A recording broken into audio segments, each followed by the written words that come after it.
Our next guest is someone that I have been trying to get in studio here for the last 3 years. I am delighted to have back in the chair Dr. Betty Sullivan, editor and publisher of Bay Times. How are you doing? Thank you, David. I'm glad to be here. It's good to be back in this location. It is wonderful to see you. Now, before we start, just to confess, we've known each other for a while. For a while. How long? Not quite a decade, but maybe almost. Yeah, well, in gay years, I mean, that's like, a long time. Long enough to, well, we grew up together, hey. No, no, actually, I'm not from Virginia. You are. Yeah, but you're from Mississippi. Indeed, originally. So, I just want I really want to put out there a great idea that I think you had a few years ago, that we were going to form a club called GRITS, which stands for Guys and Gals Raised in the South. So we're putting that out there. All right, so. Yes, it's a supper club. It's a supper club. Yeah. What is it like running a newspaper again? I am thrilled to have the word newspaper back in my mouth. Not everybody knows that I have almost 20 years in the newspaper business, primarily back on the East Coast. I've worked for a lot of newspapers, as well as the trade association for the industry. So my life was dedicated to newspapers, and then I moved here in 1995. I continued with newspapers as a consultant, had some really great gigs with the New York Times, San Francisco Chronicle, and other papers you've heard of. But along about 2000, everything shifted. So from 2000 to 2010, my focus was very much on developing Betty's List and doing events and services for the LGBT community, which I was thrilled about because I had begun to kind of dabble in LGBT community work while I was still in the latter phase of my original newspaper career. And then suddenly I had a chance to become what we might call a professional queer. I embraced that. I really love working for and about our community. So that was 10 years. And then in mid-2010, Kim Casaro, who was publisher of the Bay Times for 3 decades. I was gonna ask you how long. I didn't know if it was polite to. Long time, yeah. Yeah. And Kim came to me and said that she wanted to retire, needed to, and would I be interested? And I just couldn't say no. I mean, it was like, okay, you think about what I did in the past working in the mainstream newspaper business, and then in working here in our community, you put them together, and what do you get? You get a gay newspaper. So it really feels very much comfortable and at home. I mean, I don't have to tell you about the trend in newspapers and how it's changed, but it used to be about big national brands in print, meaning on newsprint, and now it's about local issues. So you think there is still a place for paper, meaning not on a pad or a computer screen, but paper? Well, what you're asking really opens up a larger question, about how has the media evolved and changed. So that's one of the questions. Another one is, what are the different kinds of newspapers that we have in the world, and what are they doing now as opposed to what they were and where they're going? So we can talk about both of those things, but during my years working in the newspaper business, there was always this myth rolling around that newspapers are dying. And I mean, I thought about that. Okay, well, if you look at the history of communications, when radio came along in the 20s and 30s, everybody was saying newspapers are dying, and that's not what happened. It just moved over in the spectrum of media availability. And then in the 50s and 60s, along comes television, and everybody says, well, newspapers are dying. And in fact, no, they just moved over and made room for another format. So there's been an expansion of the spectrum of media available to us. Then here we come, the internet, everybody says, okay, newspapers are dying. Well, I don't think so. Every newspaper that's worth its salt now has its own website. Right, and they thought that was going to mean that they were going to get rid of paper. Right. Well, I don't know if they thought that or not, but some people raise that question, and what we know at this juncture is that there is still a place for print. In fact, it is our calling card on the street.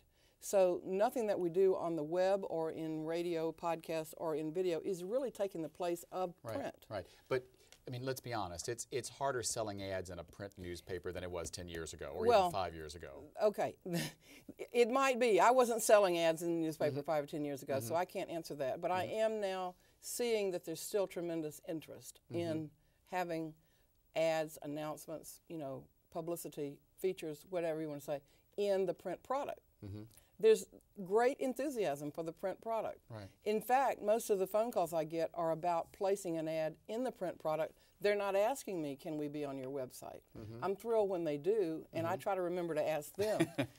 But I think that, and I'm not trying to be old school about this, I'm trying to be realistic. Right. Now you say that your print product is your calling card. Is your calling card. Would you say it's your brand identity?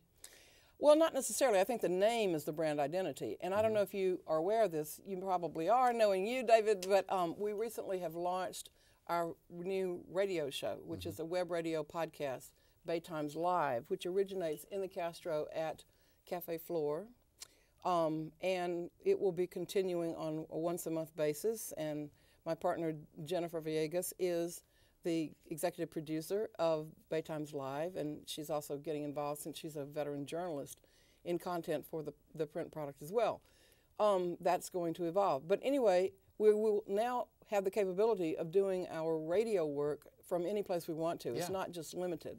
So then, look out for video. Where are we going next? Well, we're going to continue. I've done video, a lot of it before. There's nothing that is limiting us to any particular format. Right. So, when the time came to think about what is the mission of the Bay Times going forward, well, I looked to what I consider to be the greatest newspaper in the world, and that's the New York Times. And one of the things they specifically state is that they are moving, from print into a multi-platform news organization. Right, but what makes them, and I would agree with you here, I'll, come out of the closet. I think the New York Times does the best job in print at the moment. But I have to admit, and I'm someone who loves paper, and I remember a few years ago, my husband Alfredo and I were on a flight, and he had his new iBook, and he was reading, and it was a long flight, and the battery died. Yeah. And at one point, I picked up my book, and I said, well, look, my battery still works, and I can go frontwards, I can go backwards. Right. My point is, paper, I think, still has a life. But the reason we read the New York Times is because now, yeah, I do read it on my iPad, but I read it because of the content. What is the content that people get in the Bay Times they're not going to get anywhere else? Well, the Bay Times has been in transition since we took it over about 5 or 6 months ago. And it's a happy newspaper. It is not trying to find the problem in the community and hit on it. It's really not. If there's a problem there, we will comment on it and make it known, but we're not necessarily going out trying to find a problem or create a problem. And some of that has to do with the history of the paper. It does not have the same kind of journalist that others do. We have happy journalists who are writing about the good things going on in the community. Let me say that again. We're not avoiding making comment if there is a problem, to be addressed, and to report news where there is a time to do so. But we also are looking for happy news. Right. So are you taking on other publications? Are you going head-to-head with the VAR for advertising dollars? I don't need to do that because the two publications are very, very different. There's a different history. There's a different look and feel. And at one time I was wanting to collaborate with the other paper, and we're hoping that would come to pass. After a while, if something comes and knocks on your door, as this one did with me, you say, okay, well, I'm ready to take that on. Yeah. Which is a much bigger role than I would have had with the other paper. Right. Well, I mean, it's interesting. You talk about the history of the publications, and you tell me if you think this stereotype is wrong. But when I came to town in 1986, we had Bay Times and the Bay Area Reporter. At the time, we also had another one, the SF Sentinel. Yeah. But it was like the SF Sentinel and the BAR were the boys' papers. And the Bay Times was the girls' paper. Do you think that's still correct? Well, you're giving your perception of it. I can give mine. And one of the things you have to remember about me is I have worked for a long time at the industry level. After working for the Memphis paper before I left the South, then New York Newsday in the the Northeast, and then I worked for USA Today. I went to work for the Trade Association for the industry, which put me at the 30,000-foot level looking down at all of these newspapers. And I love newspapers for what they are and what they can be. I mean, I can go into what I think they ought to be, but to me, the newspaper is an educative institution, and it provides a role and a function, or should, in its community that nothing else can. Well, you sound to me like you really are a believer in the newspaper and journalist as, quote unquote, truly the fourth estate, a part of our democratic model. Absolutely. It's a community builder, and I come out of an education background. My family was educators. My father had a very strong relationship with the editor of our local newspaper. And then I did my dissertation, actually, at Columbia University, looking at how content from a newspaper can be used for teaching and learning purposes as an educative tool within the community. So I'm not talking about, yes, I am talking about the traditional school setting, but I'm also talking about beyond that into many different community settings. So that's my goal for the Bay Times. And in fact, one of the things we're going to be doing is continuing to address educative topics with our nonprofit Use the News Foundation. Isn't that a great name? I love it. Use the News. Probably your idea. Well, actually, I can't take full credit for it. I have a colleague who is a professor at one of the Texas universities, and she and I have done many curriculum projects for the United States Olympics Committee, for the White House, for the American Bar Association, in which we're talking about how to use content created by journalists. Now that content can be in any of these formats we've been talking about. It's not limited to print, although I will say the print continues to be extremely valuable. So where I'm going with this is that we're creating special sections. And my hope is that we will be able to do at least 4 a year. This is the first one we did for World AIDS Day. And you can see it echoed here on the front page. There's a feature here, and we gained permission to include some beautiful images from an exhibit done by HIV positive artist in New York City. So this is a pullout. You know, this is only a 4-pager. Right. But I've done them for other topics in the industry that are, you know, 16 pages or even larger. Well, I mean, the short answer is you need to get creative to market the news.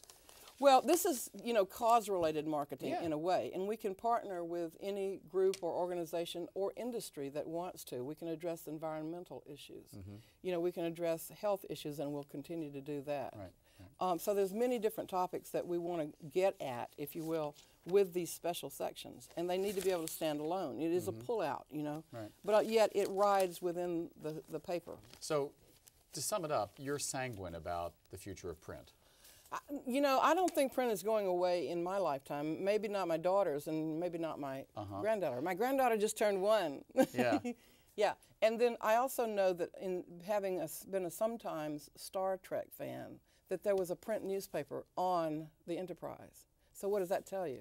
Betty, I didn't think it was possible to learn something new about you. I'm like a total Trekkie. Are you? Yeah. We've talked about this. we got to stop this because I'd forgotten that. Anyway, I remember there was an article in The Economist a few years ago, and it said that according to this hypothesis, the last person would put down the last piece of newsprint in 2043.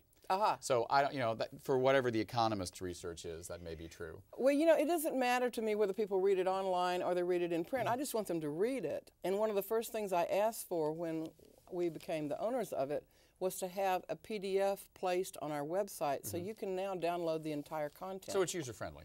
I hope so, and we have more to do to make it even better. Right. In our last few moments, tell me what the response has been. Well, it's a celebratory. As I said, this is a happy newspaper. And we have just, in the past, the most recent issue, in fact, introduced Karen Williams, the comic, longtime community lesbian comic, who's known nationally and internationally. She's now a special ambassador for the Bay Times and going to have a column ongoing. So, you know, it's the happiness. We have to keep the humor flowing. Right. And I'm not saying that we're going to avoid the sad stuff. We will cover it when there's a need. You know, covering World AIDS Day is not all happy. No, I mean, but covering AIDS is very different this decade than it was last decade when we first met. In our last few moments, tell me what you see the Bay Times covering in the next year in 20 seconds. Well, we've got 5 stories here. We're going to continue, you know, our issue that just came out, the first one for the year, talks about, you know, the stories we're going to cover, and there's Proposition 8 is right at the top along with the presidential election. And then it goes on. So we'll have to open this up and read all 5, but I gave you a couple of them. Got it. I asked another guest this earlier, since it's election year. One-word answer. Who's going to win the presidency, Republican or Democrat? I'm a card-carrying Democrat, you know, so I can't go the other direction. I'm worried, but, you know, I'm think it's going to be the Dems. All right. I've got to be optimistic. Thank you. We've been speaking to Betty Sullivan. Next up, we're going to meet the producer of an incredible film, Addiction Incorporated. We'll be right back.